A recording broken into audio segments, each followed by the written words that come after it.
me a sack of Hey, what's your name, by the way, bro? Hey, Earl. Earl? I'm Absalom, Earl. All right. Say it. Hear what you got. Revelation chapter 1 and verse 1. The revelation of Jesus Christ, which God gave unto him to show unto his servants. To do what? Show unto his servants. How you going to show something to his servants? Earl. How you going to show something? Because what he said, read it again from the top. The revelation of Jesus Christ. What does it mean, revelation? What does that mean? Like a revelation? Or what's going on? It means to reveal. Right. To reveal? Revelation, a revealing of Jesus the Christ. Read. The revelation of Jesus Christ, which God gave unto him to show unto his servants things which must shortly come to pass. So this was given to John to show to the servants of things which must shortly come to pass. Now let's see what one of these things that he must show to us. Amen. Verse 13. Verse 13. And in the midst of the 7 candlesticks. In the midst of the 7, that's not me, bro. It's going dead. Yeah, it's going dead. In the midst of the 7 candlesticks, look. You see, this is why we got this picture right here. This is the midst of the 7 candlesticks right here. In the midst of the 7 candlesticks. Read. And in the midst of the 7 candlesticks. This is important for you, bro. You ask what color Christ is, man. You gotta know this thing, man. All people crazy out here. Give me that in John 8, verse 47. Satan coming immediately. Satan coming immediately. Where's that at? Mark 4? Mark 4:14. Give me that Mark 4:14, man. All people need to hear God's word for God's word to heal you. If you don't hear God's word, you ain't getting the healing. Yes, right.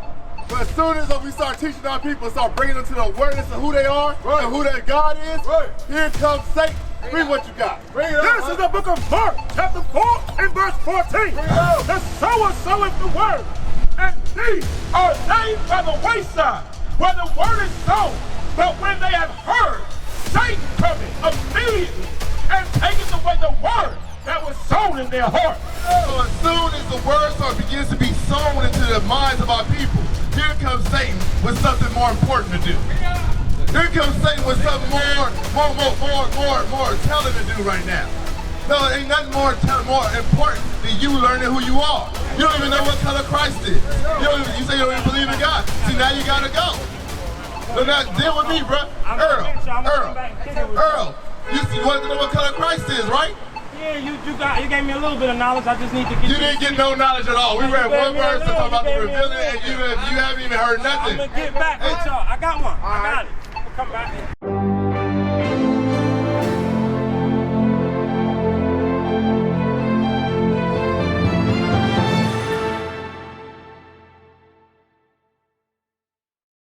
Read that again. Mark chapter 4 and verse 14. Break it down. The sower soweth the word, and these are they by the wayside, where the word is sown. But when they have heard, Satan cometh immediately and taketh away the word that was sown in their hearts. So we try to sow in our hearts to our people the knowledge of God, what the solutions to the issues and the problems that we have in our community. And here comes Satan immediately with something more important. Here comes Satan immediately with something more taxable, something more than what God is, something more. Like, we gotta stop with that, man. Ain't nothing more important than God. There ain't nothing more important than the condition of our people and getting up out of that thing. Look, it's the Sabbath day and people are buying and selling. That's more important to you than God. Read what you got. This is the book of Exodus, chapter 31, verse 12. And the Lord spake unto Moses, saying, Speak thou also unto the children of Israel, saying, Verily, my Sabbath shall ye keep. So it said, verily, or importantly, or seriously, my Sabbath day shall ye keep. Read. Right. For it is a sign. For it is a what? Sign. It is a sign between the children of Israel and their God. Read. For it is a sign between me and you throughout your generations. Throughout your lifetime, right? YOLO, right? Throughout your generations. Throughout the generations of your people. We have a sign that's placed upon us between us and our God, which is the Sabbath day. The Sabbath day is a day between us and God, letting us know that we are the children of Israel. We're not supposed to be living like the rest of the nations live on that day. How you doing, sis? Hey sis, how you doing? What's your name? It's Melinda? I'm Absalom, Melinda. Nice to meet you too. So, you see yourself on this sign right here? Where you at? Yeah, what's your nationality? African American, right? When did we start getting called African American? When did we start getting called African American? We started going to slavery, right? But it was a little bit after that. Because when we first came over here, yeah, we was called Negroes before that, right? And then we started getting called colored. And then we started getting called Afro-Americans. Our nationality changed every 10 years or so, every 10, 12 years, right? Give me that Isaiah 1 and 3 real quick. I want to show you something real quick, Linda. I want to show you something real quick. Yeah? Hey, look, this is more important than anything right now. What are you like? What is the rush to, where are you going to right now? You got work or something? No. Is that a manager? Okay. Gotcha. Well, let me show you this real quick. Look what Isaiah said. Read. Isaiah chapter 1 and verse 3. The ox knoweth his owner. So it says an ox knows his owner. He knows who his master is. Read. And the ass his master's crib. And the donkey knows where he rests his head. He knows where he sleeps at night. Read. You can get back to it if he gets lost. You don't get lost. Read. But Israel. He said what? But Israel. But the 12 tribes of the children of Israel right here. He said, but them. Read.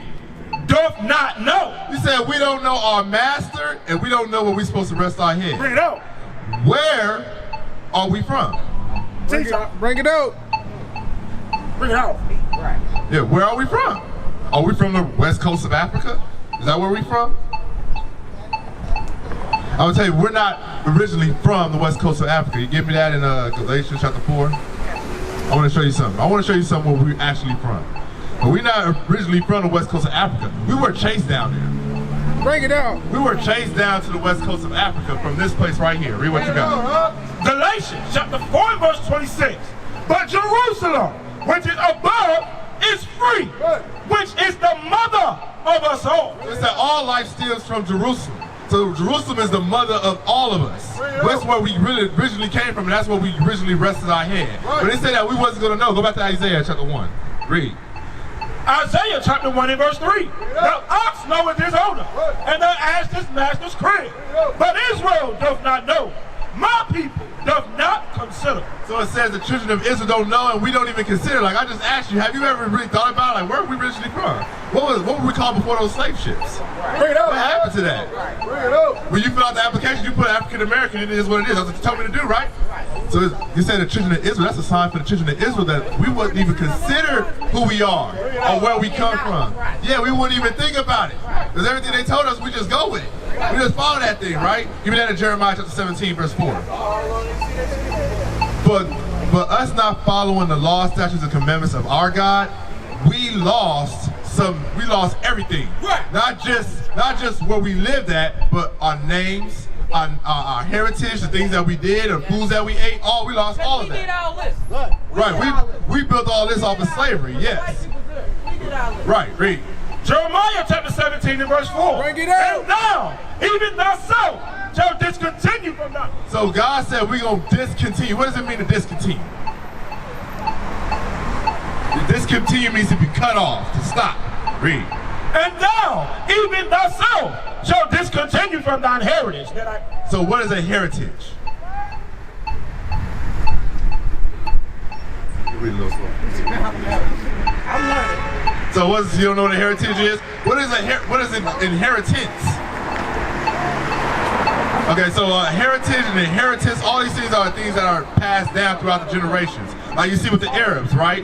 The so-called Arab man. He got a heritage like the way he dressed. They got their beard, they wheel. Inheritance is like the wheel and stuff like that, but also too, some of them grow their beard out, they wear those little hats. They got their women. They wear those little things over their faces and stuff like that, right? That's how they live out there, right? That's the heritage. What is the black man's heritage here in America? BET. Give him 1 minute, he gonna deal with you. MTV. Bring it out, right? YouTube. Bring it out. Nicki Minaj. That's our heritage down here. And foods we eat, the way we dress like our enemies. Bring it out. And I'm not just saying that the Bible calls them our enemies. Because he said our enemies gonna put yokes of iron upon our neck. That's what the Bible say. We used to scream black power while Heron was pushed But at the end of the day, nothing's in vain. IUIC has been given a vision. The tents of Judah has risen. Many has attempted the mission, minor murmuring, omitting, and missing the mark. Just reading that he had the flame of fire in his eyes gave us the spark. We on Paul's mission. We out on the road, purple and gold, from Mexico, Cuba, Haiti, Ghana, Sierra Leone. 144,000 boots banging, concrete crackling. These are our men repented at heart. The scriptures is proof. IUIC, we deliver the truth.